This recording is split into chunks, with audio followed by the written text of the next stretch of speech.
நீங்கள்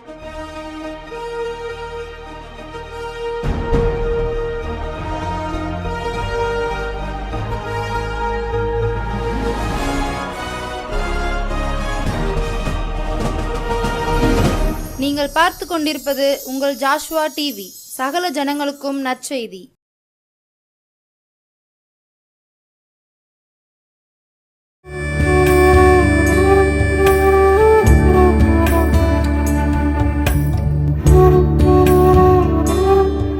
பெரியவரும் பெரிய காரியங்களை செய்கிறவருமாகிய இயேசு கிறிஸ்து தந்த இந்த நல்ல நாளில் மறுபடியுமாய் உங்களோடு பேசுவதிலே மிகுந்த சந்தோஷம். எனக்கு அன்பான ஜாஷ்வா டிவி நேயர்களே, நீங்கள் அத்தனை பேரும் சுகமாய் சந்தோஷமாய் இருப்பீர்கள் நான் கர்த்தருக்குள் நம்புகிறேன். உங்களுக்காய் நானும் அருமையான ஜாஷ்வா டிவியின் பரிசுத்த பிள்ளைகளும் ஜெபிக்கிறோம். கர்த்தர் பெரிய காரியங்களை செய்வார். இந்த நாளிலே நான் உங்களோடு பேசும்படி நிஜமான எனக்கு ஞாபகப்படுத்தின ஒரு வார்த்தை இருக்கிறது. உங்களிடத்தில் வேதாகமம் இருக்கிறதா? தயவாய் என்னோடு திருப்புங்கள். லூக்கான சுவிசேஷம் 11ஆம் அதிகாரம் 9வது வசனத்தில் நிஜமான இயேசு மகாராஜன் விதமாய் சொல்லுகிறார், நான் உங்களுக்கு சொல்கிறதாவது கேளுங்கள், அப்பொழுது உங்களுக்கு கொடுக்கப்படும். தேடுங்கள், அப்பொழுது கண்டடைவீர்கள். தட்டுங்கள், அப்பொழுது உங்களுக்கு திறக்கப்படும் என்று சொன்னார். ஆம், என் நிஜமான இயேசு கிறிஸ்து சொல்லுகிறார், கேளுங்கள். இங்கே முதல்ல என்ன செய்யணுமா? கேளுங்கள், அப்பொழுது உங்களுக்கு கொடுக்கப்படும். ஐயா, இன்றைக்கு ஜனங்கள் கேட்கிறார்கள். அரசாங்கத்திடம் எனக்கு ஏதாவது இலவசம் கிடைக்குமா என்று கேட்கிறார்கள், ஏதாவது மானியம் கிடைக்குமா என்று கேட்கிறார்கள், ஏதாவது நீதி கிடைக்குமா என்று கேட்கிறார்கள், வேலை கிடைக்குமா என்று கேட்கிறார்கள். கேட்கிறோம். ஒவ்வொருவரும் ஒவ்வொரு விதத்தில் ஒவ்வொரு இடத்தில் கேட்டுக்கொண்டு தான் இருக்கிறோம். அப்படித்தானே? கேட்டுக்கொண்டு தான் இருக்கிறோம். ஆனால் வேதம் சொல்கிறது, தேவனிடத்தில் கேட்க வேண்டுமா? அலையிலேயே சத்தமாக சொல்லுங்களேன். வேதத்திலே என்னிடத்தில் கேளுங்கள் என்று தேவன் சொல்லியிருக்கிறார். வேதம் இப்படி நமக்கு கற்றுக் கொடுக்கிறது. அங்கே என் ஆண்டவர் சொல்கிறார், முதலாவது நீங்கள் தேடுங்கள். நான் முதல்ல சொன்னேன் கேளுங்கள் அப்படின்னு. என்னிடத்தில் கேளுங்கள், ஞானத்தின் இடத்தில் கேளுங்கள், ஐஸ்வர்யத்தின் இடத்தில் கேளுங்கள் என்று தேவன் சொல்லியிருக்கிறார். என் சகோதரனே, நீங்கள் எங்கே கேட்டுக்கொண்டிருக்கிறீர்கள்? என்ற எனக்கு அருமையான சகோதரியே, கேட்க வேண்டாத இடத்துல உதவியை கேட்டுக்கொண்டிருக்கிறீர்களோ? கூடாத இடத்தை பார்த்து எனக்கு உதவி வேண்டும் என்று உதவியை கேட்டுக்கொண்டிருக்கிறீர்களோ? ஏளனம் பண்ணுகிறவர்களை பார்த்து எனக்கு வேலை வேண்டும் என்று கேட்டுக்கொண்டிருக்கிறீர்களோ? இல்லையே, கொடுக்க மனதில்லாதவரிடத்தில் கேட்டுக்கொண்டிருக்கிறீர்களோ? என் ஆண்டவர் கொடுக்க மனதுள்ளவராயிருக்கிறார். இலவச ஆசீர்வாதத்தை, இலவச சுகத்தை, இலவச ரட்சிப்பை கொடுக்க ஆயத்தம் உள்ளவர் சொல்கிறார், கேளுங்கள் என்று. ஆம், இலவச ரட்சிப்பை கேளுங்கள், இலவச ஆசீர்வாதத்தை கேளுங்கள், அப்பொழுது பெற்றுக்கொள்வீர்கள். வேதம் விதமான சொல்கிறது வருது, கேட்கிற யாவனும். என்னிடத்தில் இந்த நபர் தான் கேட்க வேண்டும், இந்த பெயரோடு கேட்க வேண்டும், இவர்கள் மாத்திரமே கேட்க வேண்டும், இந்த தேசத்தார் கேட்க வேண்டும், குறிப்பிட்ட இந்த ஜாதி கேட்க வேண்டும், குறிப்பிட்ட இந்த படிப்பு படித்தவர் கேட்க வேண்டும், இல்லையேல் அழகுள்ளவர்கள் கேட்க வேண்டும், அழகற்றவர்கள் என்று ஒரு சர்டிபிகேட்டும் இல்லை. எவனும் யாராயிருந்தாலும் சரி, அது மேன்மக்களோ கீழ்மக்களோ படித்தவர்களோ படியாதவர்களோ நல்லவரோ கெட்டவரோ யாராயிருந்தாலும் சரி, எல்லோரும் பெற்றுக்கொள்வீர்களாம். தெய்வம் சொல்லுகிறார், ஆயுசு நாட்களை என்கிட்ட கேளுங்க. எனக்கு விசேஷமாய் நான் உங்களோடு பேச எனக்கு ஞாபகப்படுத்தினது தேடுங்கள் என்று. முதல்ல கேட்க சொன்னவர், இரண்டாவது தேடுங்கள் என்று சொல்லியிருக்கிறார். அதே வசனம் லூக்கா 11ஆம் அதிகாரம் 9வது வசனம், தேடுங்கள். இன்றைக்கு நம்முடைய தேசம் தேடிக்கொண்டுதான் இருக்கிறது. பொருளை தேடுகிறது, உயர் பதவியை தேடுகிறது. எதை யாரை பிடித்தால் உயர் பதவி வாங்கலாம், என்ன செய்தால் உயர் பதவி வாங்கலாம், எப்படி பணத்தை சம்பாதிக்கலாம், எங்கேயாயிலும் நமக்கு புதையல் கிடைக்குமா என்று கூட தேடுகிறது. இன்னும் ஒரு கூட்டம் இருக்கிறது, நிம்மதியை தேடுகிறது. எங்கே நிம்மதி உண்டு? சினிமா தியேட்டரில் நிம்மதி கிடைக்குமா? இல்லையேல் ஒயின் ஷாப்பில் நிம்மதி கிடைக்குமா? இல்லையேல் எங்கேயாகிலும் களியாட்டு நடக்கிற இடத்துல நிம்மதி கிடைக்குமா? இல்லையேல் எங்கேயாகிலும் நிம்மதி என்கிற ஒரு இடம் இருக்குமா என்று நிம்மதியை தேடிக்கொண்டிருக்கிறது. என் ஆண்டவர் சொல்லுகிறார், என்னை தேடுங்கள், அப்பொழுது கண்டடைவீர்கள் என்று. எனக்கு அருமையான தேவஜனமே, இது தேவாதி தேவன் சொல்லுகிறார், என்னை தேடுங்கள் அப்பொழுது பிழைப்பீர்கள் என்று. இது தேவாதி தேவனை தேடுங்கள் என்று சொல்லுகிறார். நான் சொன்னேன், விதவிதமான வழியிலே ஜனங்கள் தேடுகிறார் என்று. வியாதி உள்ளவன் மருத்துவமனையை தேடுகிறான். எங்கே நல்ல ஸ்பெஷலிஸ்ட் டாக்டர் இருக்கிறாங்க, எங்கே நல்ல ஸ்பெஷலிஸ்ட் இருக்கிறாங்க, அவங்கள போய் பார்ப்போமா? பணம் இருக்கிறவர்கள் தேடுகிறார், பணம் இல்லாதவர்கள் ஐயோ சாவு வராதா என்று சாவை கூட தேடிக்கொண்டிருக்கிறான் இருக்கிறார்கள். இன்னும் சிலர் தெய்வத்தை காண வேண்டும் என்றும் தேடுகிறார்கள். விதவிதமான முறையில் விதவிதமான வழியில் தேடிக்கொண்டுதான் இருக்கிறது தேசம். என் ஆண்டவருடைய வேதம் சொல்கிறது, என்னை தேடுங்கள் அப்பொழுது கண்டடைவீர்கள் என்று. வேதத்திலே விதமாய் ஆண்டவர் சொல்கிறார், அதிகாலையில் என்னை தேடுகிறவன் கண்டடைகிறான். அதிகாலையில் முதலாவது என் சகோதரனே சகோதரியே, இன்றைக்கு நீங்கள் அநேகம் ஆயிரம் பேர் சொல்லலாம், எப்பொழுது நீங்கள் கண்டடைந்தீர்கள் என்று. யார் அவரை பார்த்தது என்று நீ வினோதமான கேள்விகளை கேட்கலாம். வேதம் சொல்லுகிறது, தம்மை தேடுகிறவர்களுக்கு அவர் வெளிப்படுவார். உண்மையோடு தேடுகிறவர்களுக்கு, பக்தியோடு தேடுகிறவர்களுக்கு அவர் வெளிப்படுவாராம். ஆம், முதலாவது அருமையான தெய்வமனித டிஜேஎஸ் தினகரன் ஐயா சொன்ன ஒரு சம்பவம் எனக்கு ஞாபகத்துக்கு வருகிறது. வெளிநாடு ஒன்றிலே ஜிம் என்று ஒருவர் இருந்திருக்கிறார். அவரும் தேவனை தேட ஆசையாய் ஆலயத்துக்கு போவாராம். அவர் வேலைக்கு போகும் முன்பதாக அந்த ஆலயத்துக்கு முன்பாக நிற்பாராம். என்று சொல்வாராம், ஜீசஸ் ஐ ஆம் ஜிம், ஜீசஸ் ஐ ஆம் ஜிம், ஜீசஸ் ஐ ஆம் ஜிம். அவ்வளவுதான். கொஞ்ச நேரம் கையை கட்டி நிற்பாராம், போய்விடுவார். மறுபடியும் அதே போல் வேலை முடிந்து வருவார், ஜீசஸ் ஐ ஆம் ஜிம், ஜீசஸ் ஐ ஆம் ஜிம், ஜீசஸ் ஐ ஆம் ஜிம். அவ்வளவுதான், வந்து விடுவார். நாளானது. ஒரு நாள் அவர் ஒரு விபத்தில் சிக்கிக் கொண்டாராம்.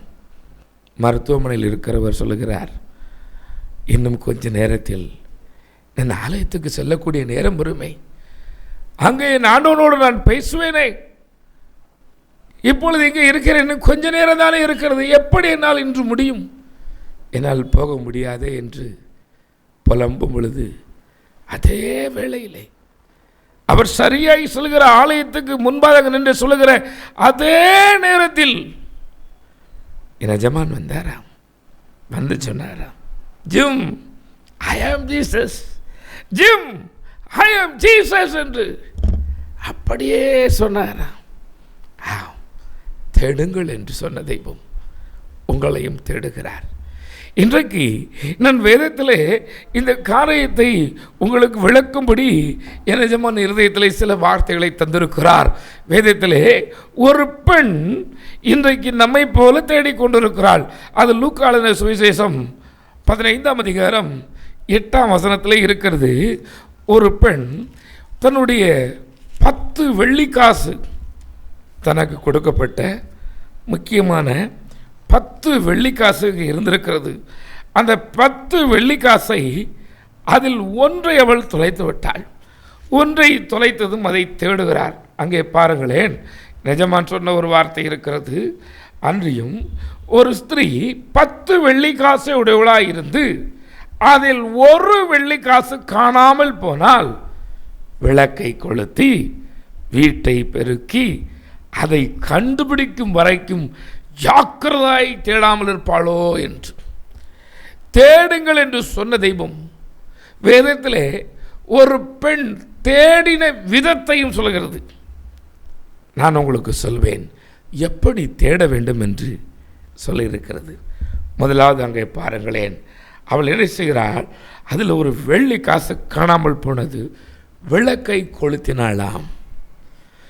இன்றைக்கு அநேக வீடுகளிலே விளக்கு இல்லை, வேதம் என்னும் வெளிச்சம் இல்லை, வசனம் என்னும் வெளிச்சம் இல்லை, ஜெபம் என்னும் வெளிச்சம் இல்லை. முதல்ல வெளிச்சத்தை கொளுத்து. நீ எதெல்லாமோ தேடுத, நீ கேட்டுக்கிட்டு இருக்கிற, ஆனா கேட்கிற இடம் தெரியணும்னா உனக்கு வெளிச்சம் வேணும். எந்த இடத்துல இருக்கிறது போய் பார் என்று சொல்லும் பொழுது அது போய் பார்ப்பதற்கு உனக்கு வெளிச்சம் வேண்டும். சகோதரனே, சகோதரியே, வேதம் சொல்லுகிறது பாருங்களேன், என்னாடு உங்களோடு பேசுகிறார். நீதிமொழியின் புஸ்தகம் 20ஆம் அதிகாரம் 27ஆம் வசனம் சொல்கிறது, மனிதனுடைய ஆவி கர்த்தர் தந்த தீபமாயிருக்கிறது, அது உங்களில் உள்ளவைகளை எல்லாம் உங்களில் உள்ள எல்லாவற்றையும் ஆராய்கிறது என்று சொல்லுகிறார். வேதத்திலே சங்கீதங்களின் புஸ்தகம் 119:5 சொல்கிறது, உம்முடைய வசனம் என் கால்களுக்கு தீபமும் என் பாதைக்கு வெளிச்சமுமாயிருக்கிறது. அவருடைய வசனமே கால்களுக்கு தீபம், அவருடைய வசனமே மனிதனுக்கு வெளிச்சம். விளக்கை கொளுத்தி மரக்காலால் மூடி வைக்க மாட்டான் என்று சொன்ன தெய்வம், அந்த வெளிச்சம் இன்றைக்கு இல்லாது இருக்கிறது அநேக ஜனங்களுடைய வீடுகளிலே. இன்னைக்கு நீங்கள் சொல்லலாம், உலக பிரகாரமான வெளிச்சம் அல்ல, இது இருதயத்தின் வெளிச்சம். ஆமென், ஆமென், சத்தமா சொல்லுங்களேன். இந்த உலக பிரகாரமான வெளிச்சம் அல்ல, உன் இருதயத்தை உனக்கு காண்பிக்கிற ஒரு வெளிச்சத்தை நீ ஏற்ற வேண்டும். அதைத்தான் நீதிமொழிகளில் விதமாய் சொல்லுகிறது 20:27, மனுஷனுடைய ஆவி கர்த்தர் தந்த தீபமாய் இருக்கிறது, அந்த தீபம் உள்ளத்தில் உள்ளவைகளெல்லாம் ஆராய்ந்து பார்க்கும். உள்ளத்தில் உள்ளவைகளை, இதயத்தில் இருக்க கசப்புகளை, மறைந்திருக்கிற பொல்லாத காரியங்களை, மறைந்திருக்கிற பொல்லாத தேவனுக்கு பிரியமில்லாத செய்கைகளை ஆராய்ந்து பார்க்குமா? உலக பிரகாரமாய் சொல்ல போனால் தனக்கு உண்டான 10இல் 1 தொலைத்து விட்டாள். யூதருடைய அன்றைக்கு இருந்த சடங்காச்சாரங்களிலே ஒரு விசேஷமானது அந்த வெள்ளிக்காசு. அது திருமணம் ஆகி போகிற பிள்ளைக்கு கொடுப்பார்கள். கடைசி வரை அவளுடைய ஞாபகார்த்தமாக இது இருக்குமாம். இது உலகம். ஆவிக்குரிய பிரகாரம் வெளிச்சம் என்றால் வேத வசனம். வேத வசனம் இருக்கிறதா உங்கள் இருதயத்திலே? வாயில் இருக்கிறதா, இதயத்தில் இருக்கிறதா? ஒரு மனிதனுக்கு வாயில் அநேக வார்த்தைகள் இருக்கிறது, இருதயத்துக்குள்ளோ கர்த்தருடைய வார்த்தை இல்லை. வாயில் வார்த்தை உள்ள அநேகம் ஆயிரம் ஜனங்களை நீங்கள் பார்க்கலாம், பேசலாம் அவளோடு.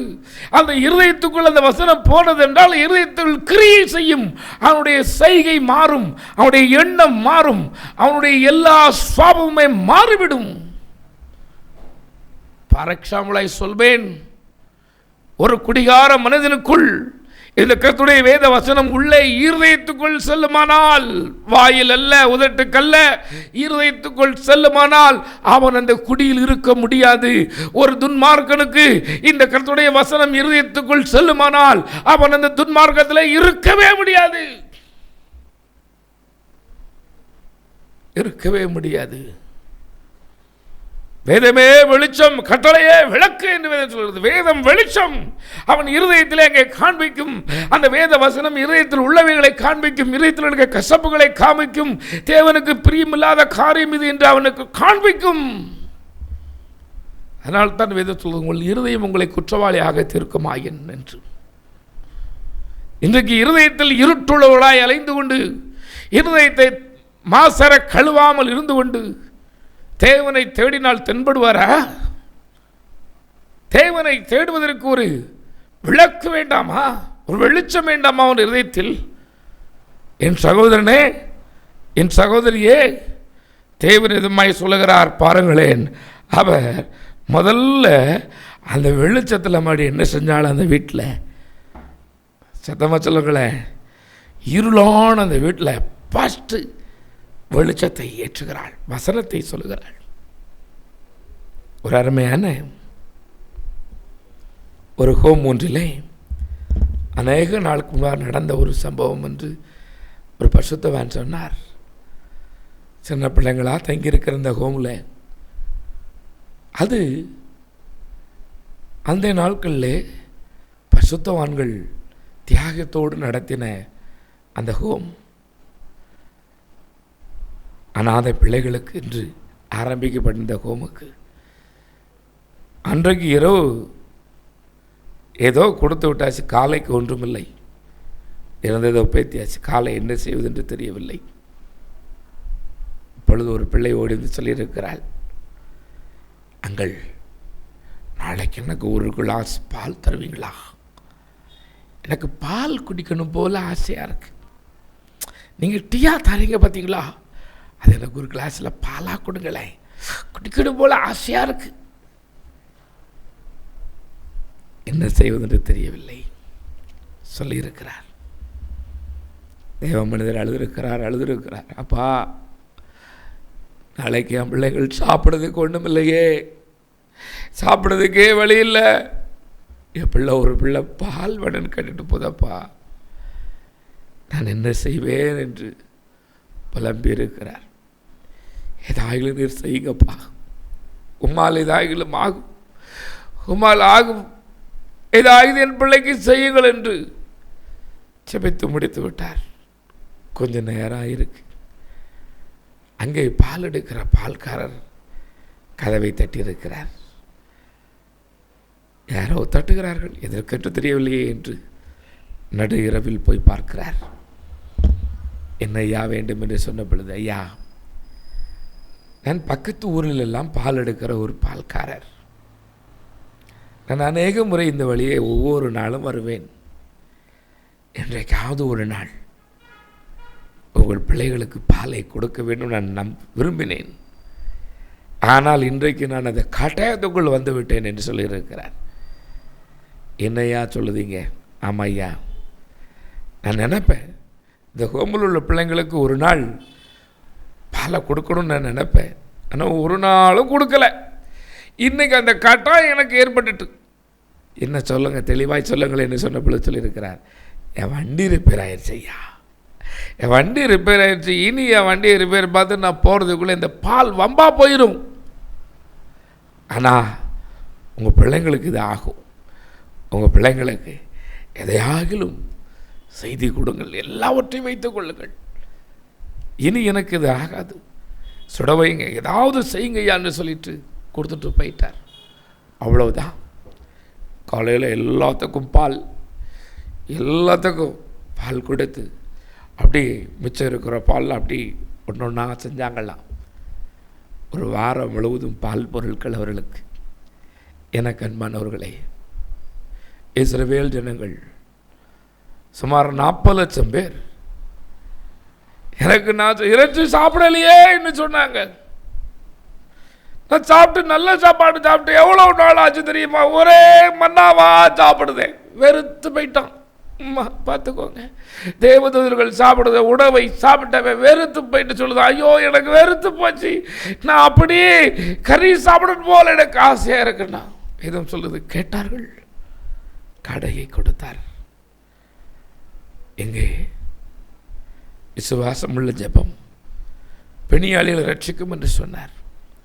என் சகோதரனே, இன்றைக்கு அநேக வீடுகளே குடும்ப ஜெபம் இல்லை, அநேக வீடுகளே குழு ஜெபம் இல்லை. இதுக்கு முன்றாய் குழுவாய் சேர்ந்து ஜெபித்த அந்த ஜெபம் அங்கே. இதற்கு முன்பதாக உங்கள் வீட்டில் ஜெப சத்தம் துதி சத்தம் கேட்கும், இப்பொழுது கேட்கிறதா? உங்களுக்கு ஜெபிக்க நேரம் இருக்கிறதா? உங்கள் இருதயம் வெளிச்சமா இருக்கிறதா? என் சகோதரனே, என் சகோதரியே, முதல்ல இன்னைக்கு வீட்டை பெருக்குமா, தேவையில்லாத பொல்லாத எண்ணங்களை பெருக்குமா, தேவையில்லாத கெட்ட சுபாவங்களை பெருக்கி தூர தள்ளு. அவள் பெருக்கினாள், வசனத்தின் மூலமா இந்த வெளிச்சத்திலே பெருக்கினாள். அப்படியே ஒன்று பின் ஒன்றாக தூரை தள்ளுகிறாள், தள்ளிக்கொண்டே இருக்கிறாள். தள்ளும் பொழுது, கர்த்தருக்கு பிரியமில்லாத தள்ளும் பொழுது நீ கண்டடைவாய். ஆமென் சொல்லுங்களேன், சத்தமா சொல்லுங்களேன். என் உங்களோடு பேசுவாராக. தேடுகிற எவரும் கண்டடைகிறான், கேட்கிற எவனுக்கும் தேவன் கொடுக்கிறவராயிருக்கிறார். என் சகோதரனே, நீ எதெல்லாமோ தேடிக்கிட்டு இருக்கம்மா. தேவனை இல்லாமல் நீ ஆசீர்வாதத்தை தேடிக்கிட்டு இருக்கிற, தெய்வத்தை இல்லாமல் நீ சுகத்தை தேடிக்கிட்டு இருக்கிற, தெய்வத்தை இல்லாமல் நீ நிம்மதியை தேடிக்கிட்டு இருக்கிற. முதல்ல பெருக்கி தள்ளு. நிம்மதி வரும் அங்கே, சமாதானம் வரும் அங்கே, சந்தோஷம் வரும் அங்கே, நீங்கள் தேடாத ஐஸ்வர்யம் கனமும் அங்கே வரும். என் அன்பு சகோதரனே, சகோதரி, வேதத்தில் விதமாய் சொல்லியிருக்கிறார், தேவன் வாக்கு மாற மாட்டாரா? வாக்கு மாறுவதற்கு அவர் மனிதன் அல்ல, மனித புத்திரனும் அல்ல. தேவாதி தேவன், தேவாதி தேவனாய் இருக்கும்படி அந்த தேவன் விதமாய் சொல்லியிருக்கிறார்.